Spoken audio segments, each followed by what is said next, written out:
cellars, out of the forests, out of only they know what hiding places, come the men and the women and the children that had once called these towns home. Soldiers and guerrillas find wives and mothers. Friends are reunited. There is thanksgiving in their streets, thanksgiving in their hearts. But there is also something else, something they will never forget, their ruined homes, the shattered towns they once had known as thriving and prosperous communities. They stand gutted now, ghostly relics of what they once had been. Nothing has been spared.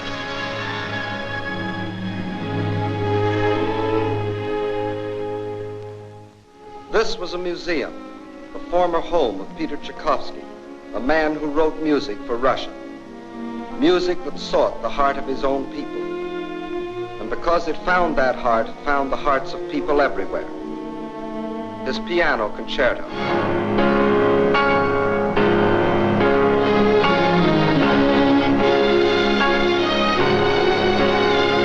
The Fifth Symphony.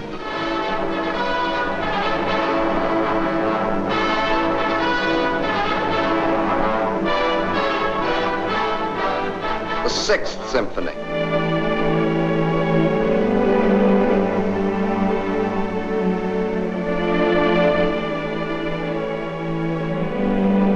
His work was, is, and always will be inspiration to countless millions. But it brought only one inspiration to the Nazis: vandalism.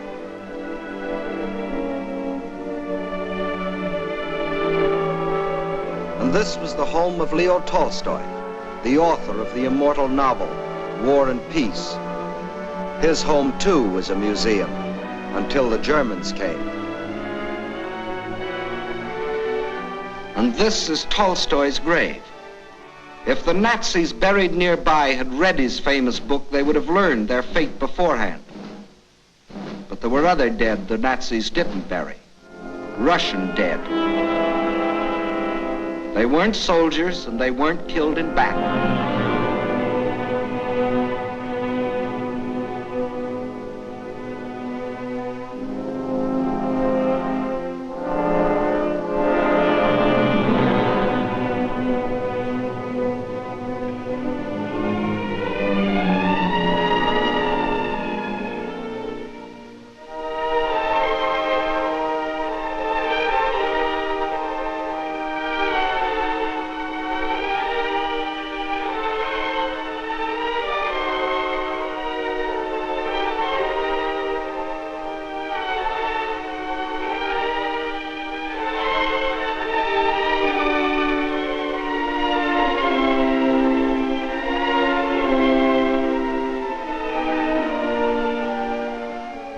These aren't dolls.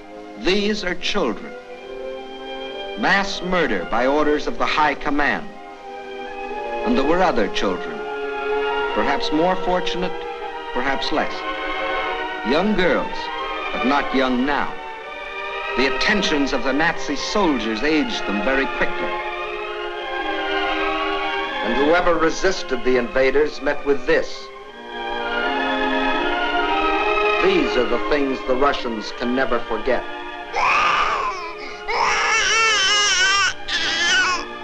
These are the things the Russians will never forget.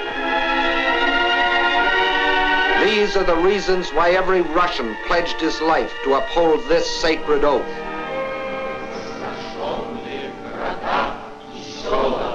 За смерть детей и матерей наших. За смерть детей и матерей наших. За пытки и издевательства над моим народом. За пытки и издевательства над моим народом. Я клянусь мстить врагу. Я клянусь, что скорее умру в жестоком бою с врагами, чем отдам себя, свою семью и весь народ мой. Рабство коварного фашизма. Кровь за кровь. Кровь за кровь. Смерть за смерть. Blood for blood. Death for death.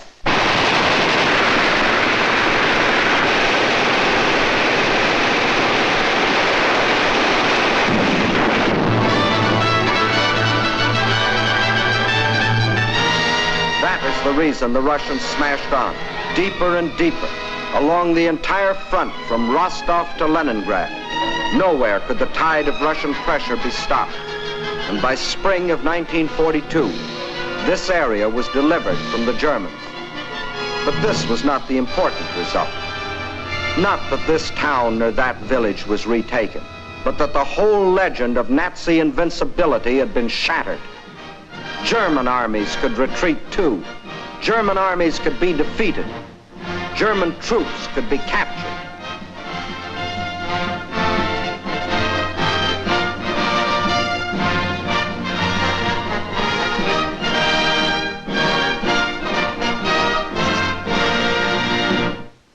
But besides this crushing offensive, there was another factor that shattered the legend of Nazi invincibility. That factor, which will live forever in the history of this war, was written by the people of this city. A city now called Leningrad after the leader of the Russian Revolution, Lenin, and which before that was called Petrograd in honor of its founder, Peter the Great. A city which today, with the exception of Moscow, is the most important center in the Soviet Union because some of Russia's largest industries are centered here, and also because it is Russia's principal port on the Baltic Sea and the base for its Baltic fleet. Here, as throughout the Soviet Union, on June 22nd, word came of the attack.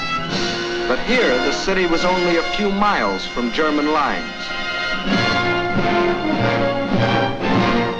And while the men of the Red Army and the Baltic Fleet moved out to meet the enemy, behind them another army was formed.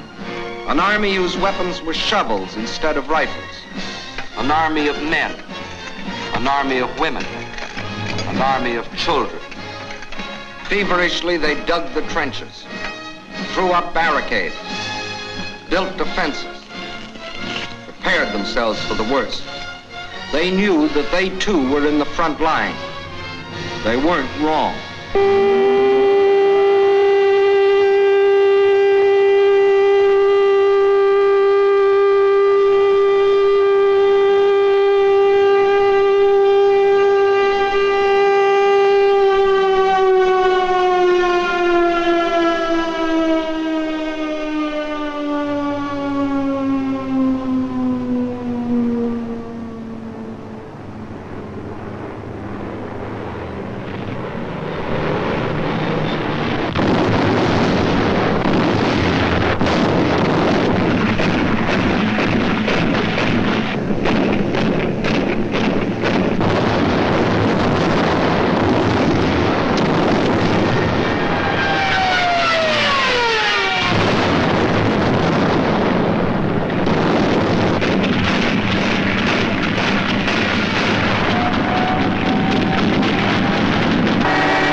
Leningrad's baptism of fire didn't stop with the darkness.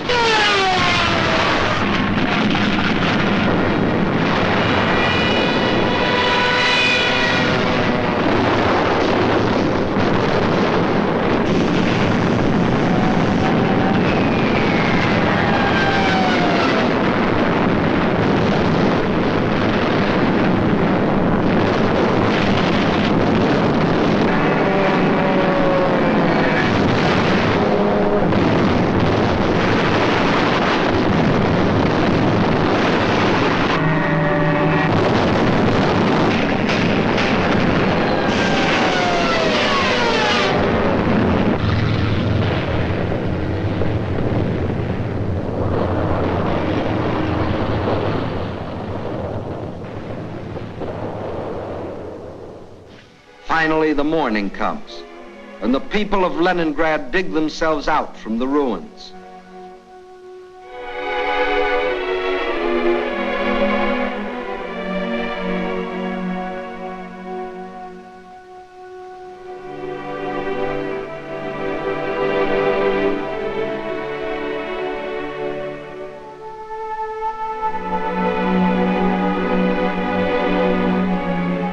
They seem very similar here to the people of London, of Rotterdam, of Warsaw. As in those cities, there were ruined homes, museums, and other important military objectives, like the Russian Dumbo from the Leningrad Zoo. But there was one important difference. Bombing from the air was only one small part of what the people of Leningrad had to face. In September, the Nazis surrounded the city and announced it was cut off and doomed. The German commander sent the city an ultimatum demanding its surrender. He is still waiting for the answer. Thus began the siege of Leningrad, a siege that was to last for nearly 17 months. In Leningrad, as everywhere else in Russia, the winter came early that year. A cold, hard winter, the hardest in years. But here, unlike everywhere else in Russia, the winter wasn't an ally, but an enemy. Here, the 10, 20, 30 below zero temperatures could only mean more suffering, more hardship. In the trenches outside the city, trenches of snow and of ice, the defenders stuck firm to their oath, to die if necessary, but not to go backward one more step. And the enemy, in spite of all its efforts, was stopped at the very gates of the city. A city now facing disease, famine, destitution. There was no oil for fuel, no power for the electric lines, but the people defied the elements and trudged the necessary miles to lathe and workbench. The pipes froze, water was shut off, so they dug holes through the streets until they could get to water.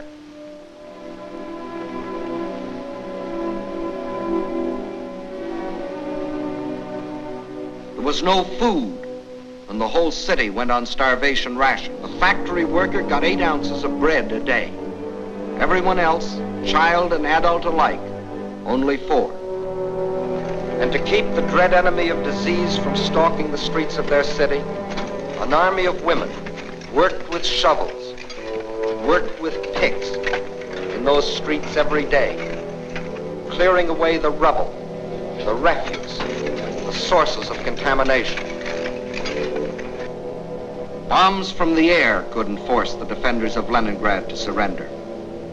Winter couldn't do it. Hunger couldn't do it. So the Germans decided to shell them into surrender. For days, long-range guns hurled ton after ton of high explosives into the heart of the city.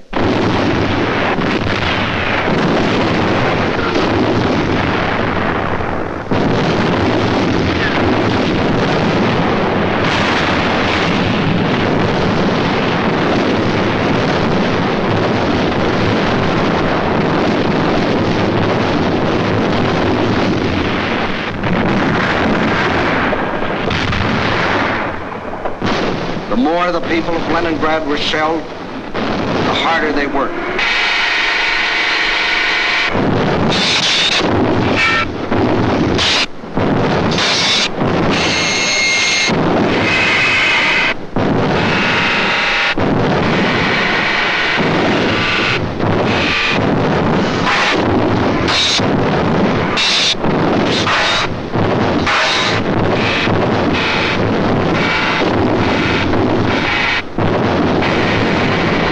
In a rain of high explosives, cut off entirely from the rest of Russia, with only their own hands to depend on, their determination never faltered.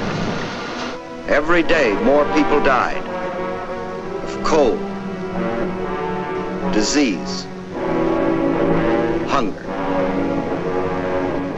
This was Leningrad in its darkest hour.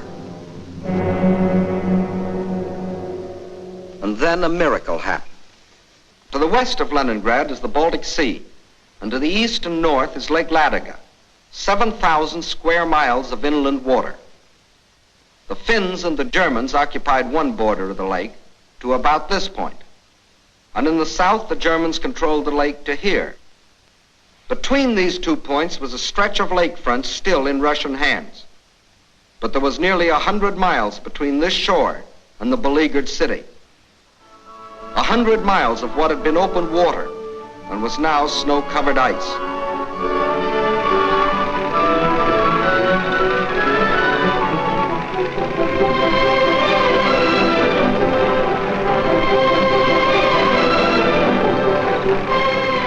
Across this frozen surface now went tractors, sledges, carving a road across the lake.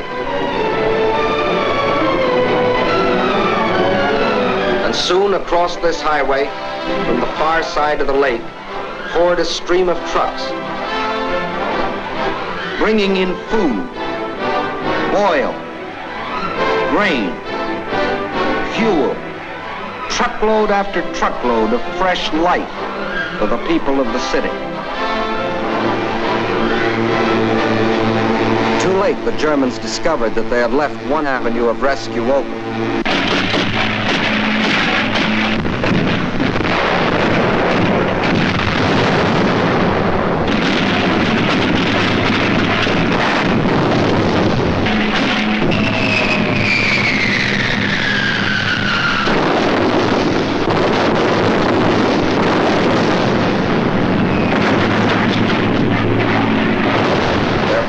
Bombed the road, but the trucks kept rolling, by day and by night. The lake highway remained open, and soon more than trucks would reach the city, for the Russians were now laying a track across the ice.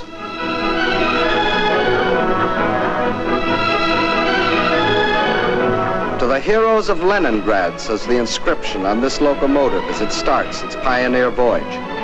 From the far shore of the lake, it brings food, medicine, supplies of all kinds.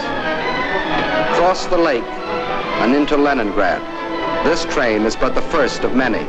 Trains that not only brought in supplies, but that could take out the wounded, the sick women, the half-frozen children. All those that needed better care. All winter long, the lake traffic continued. And all through that terrible winter, the men of the Red Army, outside the city, found the strength not only to defend, but to attack. Time after time, they hurled themselves against the invader, driving him inch by inch back from the city's outskirts.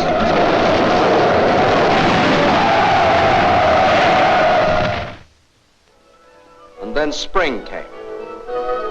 Spring.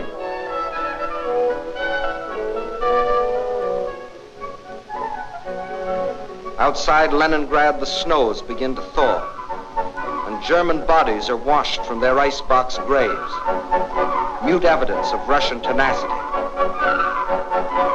The warm breath of spring is felt too on the frozen surface of Lake Ladoga, but the trucks continue to roll, even though the ice is melting beneath them.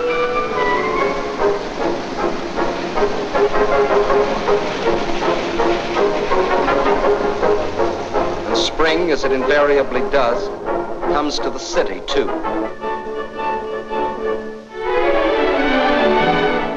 But spring is more than a new season to the people of Leningrad. It's a new life. The city begins to breathe again. For the first time in months, the trolleys ran.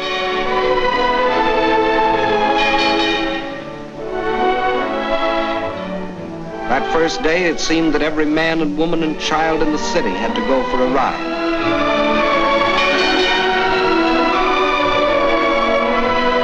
This was life again. Life for the Leningrad children that weren't killed by Nazi bombs or by the horrible winter. Life for the Russian WWII, the women of the Red Army. And for the Russian waves, the women of the Red Fleet. And for the sailors of the fleet themselves, the artists of the famous ballet theater have come to offer entertainment.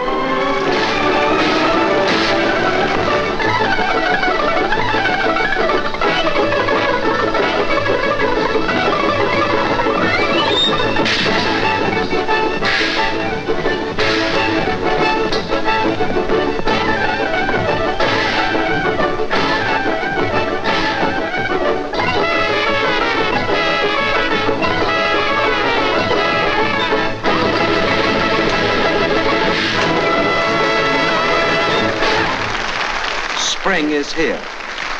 Summer is coming. And Leningrad is still free. Although some Germans did finally succeed in getting into the city. but under different circumstances than they had anticipated.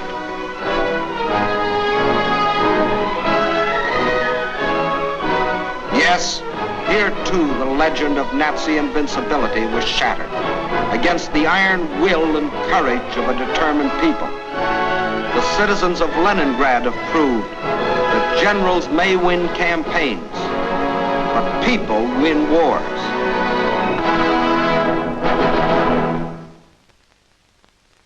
By summer of 1942, new posters were appearing in the streets of Moscow. Posters that greeted and welcomed their allies. Allies whose help was already arriving in Russian ports. Allies whose friendliness had sent drugs and food and warm clothing to help sustain them in their darkest hour. But in spite of all this, the staff of the Red Army knew that they still faced the most powerful enemy in history, and that that enemy would attack again. But when this attack came, the whole German strength was to be concentrated on one objective: the Caucasus and oil. The Caucasus Mountains represent one of the toughest military obstacles in the world. Towering peaks rising to heights of as much as 18,000 feet, with only one practical highway traversing them. And Baku, the biggest oil field, is on the other side.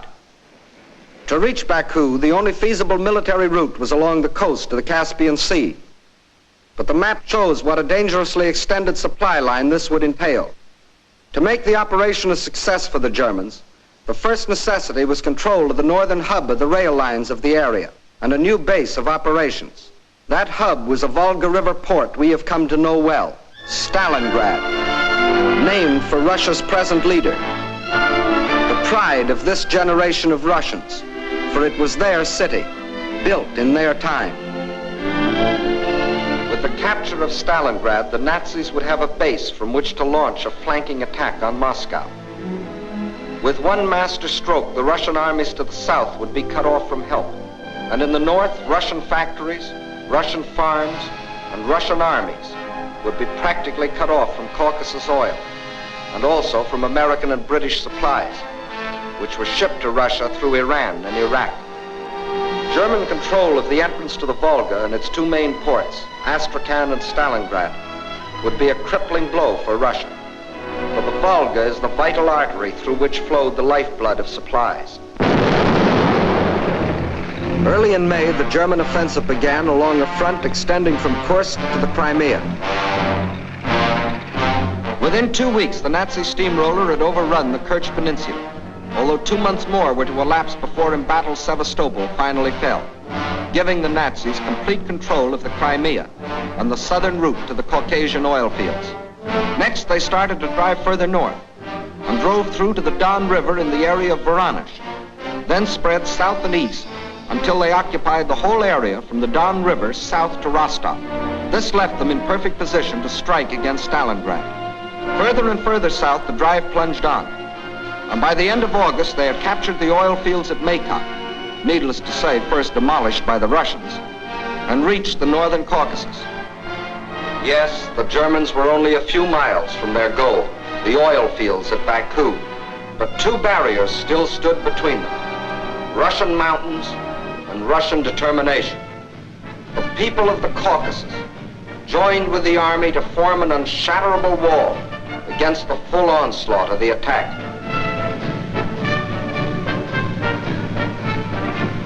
Further north, the Nazi pincers were within 15 miles of Stalingrad. This city had become the focal point of the whole campaign. Regardless of the cost, Stalingrad must be captured. Those were the German orders. Fire! Fire! German guns, German bombs shattered the city into pieces.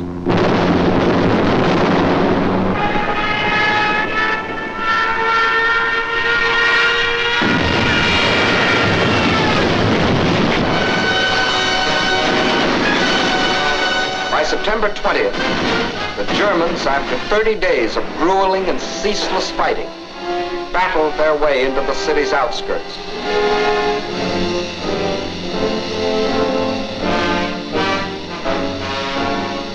By the end of the month, their drive had carried them through the whole northwest section of the city and into occupation of part of the center, including the railroad station. On the last day of September, Hitler announced that the fall of the city was only a matter of a few days. Once more, the world was afraid a Russian campaign was lost. But once more, the Germans were to stand on the very threshold of victory and still fail. For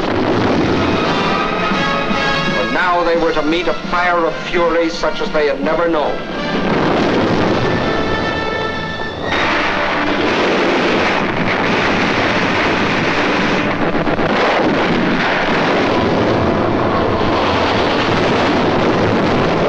Gone before, the battles waged in the streets of Kiev, Rostov, Odessa, Sevastopol, these were all preludes to what happened in Stalingrad.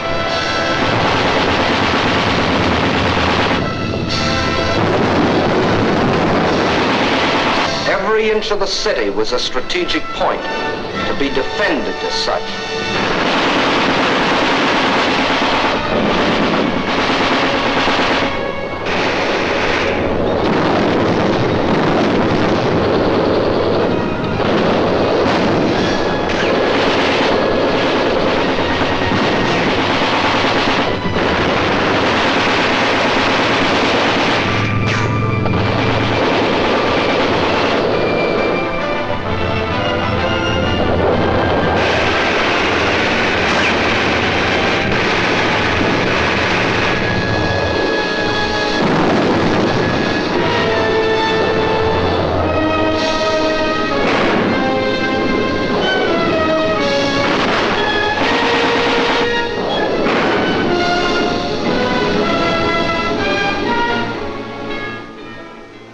By the end of October, snow covered Stalingrad. From the air, the Germans tried to force the surrender of the Russian-held part of the city.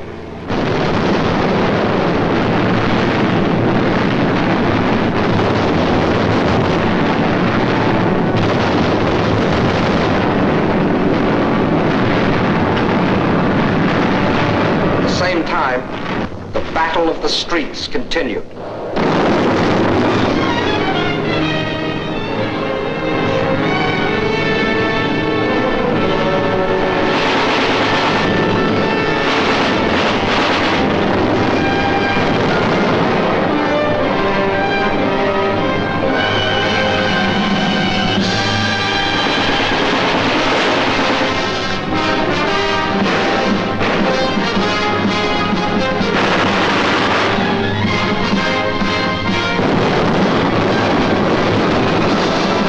As November dawned, the Russians were no longer defending their city inch by inch. Inch by inch, they were regaining it.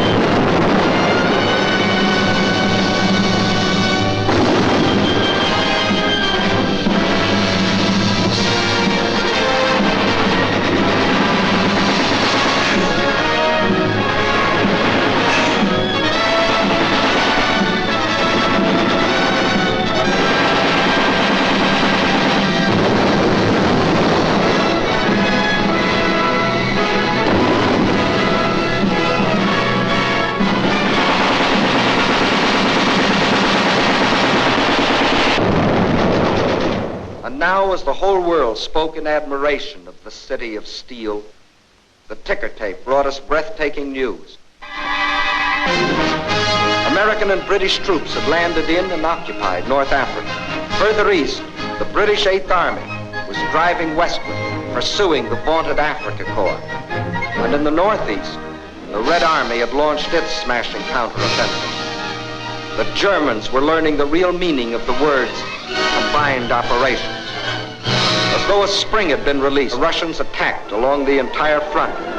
In the far north, the Germans felt the first impact as the Russians recaptured Schlüsselburg, breaking the Axis ring around Leningrad.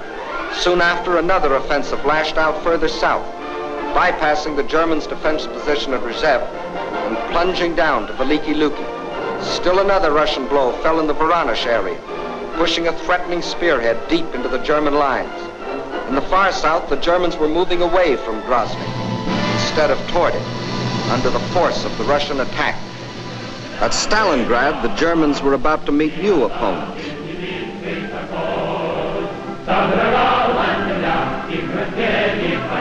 Fresh reserves were arriving from far Siberia. They had been stationed there in case of trouble with the Japanese. Now these troops had been transported to relieve the embattled defenders of Stalingrad.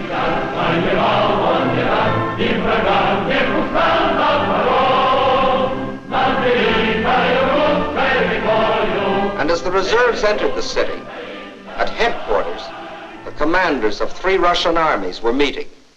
The Germans had fought for Stalingrad as a prize. The Russians were determined to make it a trap. 2 simultaneous attacks were launched, one from the north, one from the south. The German armies encircling Stalingrad were now themselves threatened with encirclement. Finally, the 2 prongs met.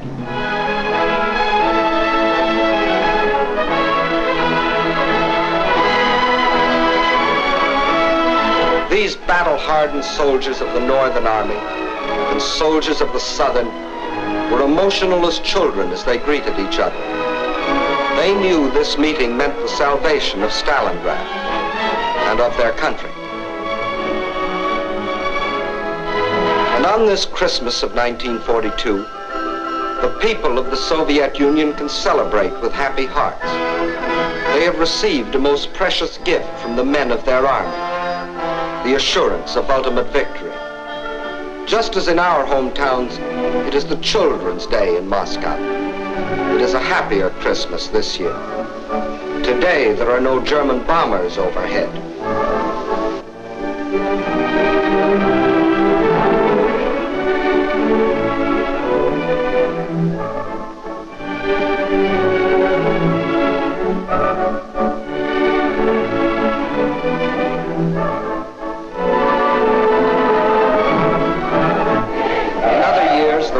Like ourselves, celebrated on New Year's Eve, but not now.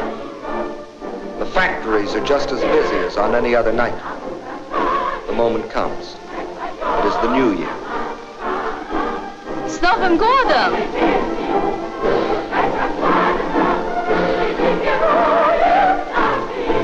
And at the front, the greeting is the same, up to a point. С Новым годом, гвардейцы! Огонь!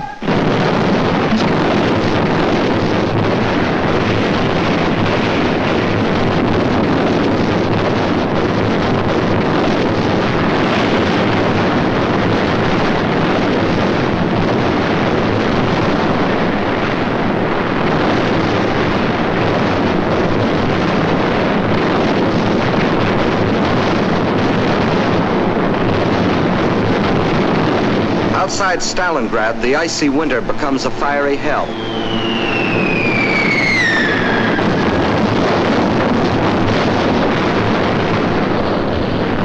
Here are concentrated the latest in Russian equipment.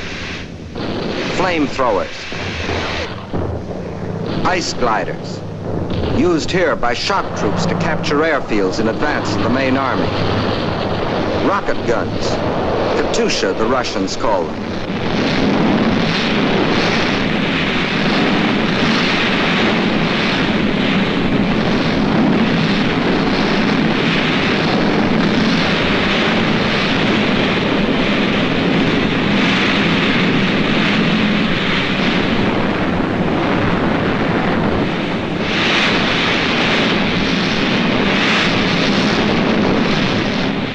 Every last resource of the Red Army was thrown into a crushing offense of ultimate destruction.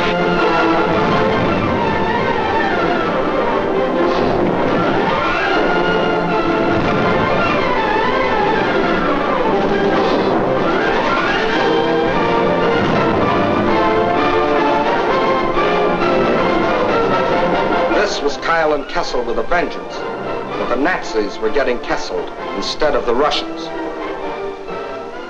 And on February the 2nd, 1943, after 162 days of the heaviest fighting in the history of warfare, the last shot was fired. Peace came to Stalingrad.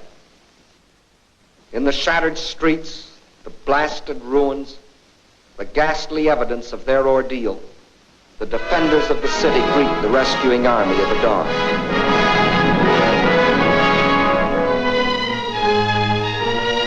Stalingrad is free. The Nazis had capitulated.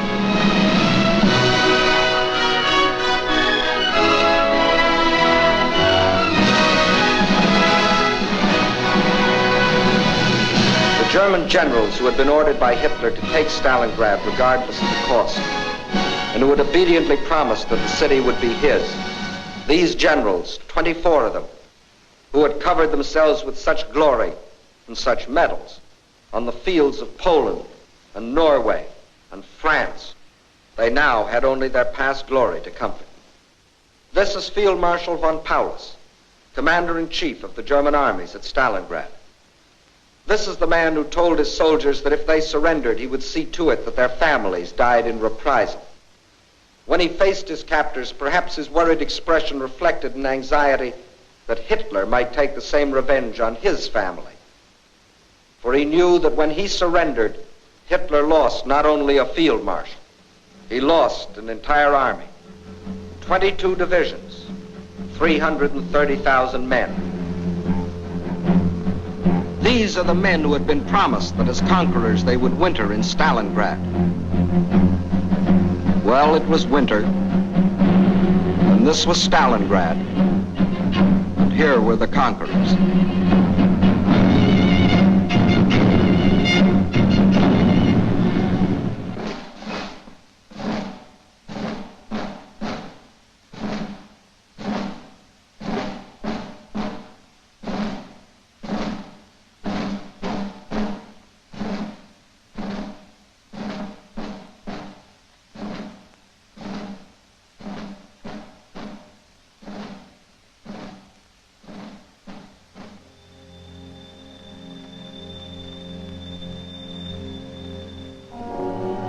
And when another spring broke over the Russian countryside, the results of the winter were clear.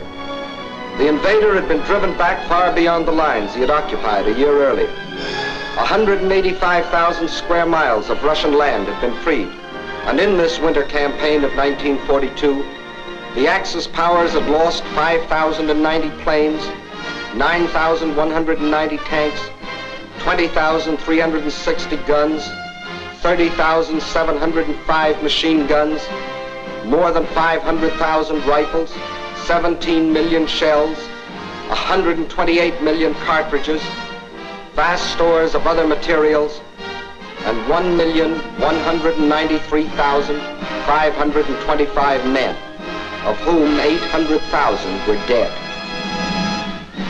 That is the story to date of the German attempt to conquer Russia. In 1941, they tried for Moscow and failed. In 1942, they tried for the Caucasus and failed. In 1943, and for as many more years as necessary, they will not only be resisted wherever their failing power strikes, but they will be attacked, and attacked by these united people of these united nations.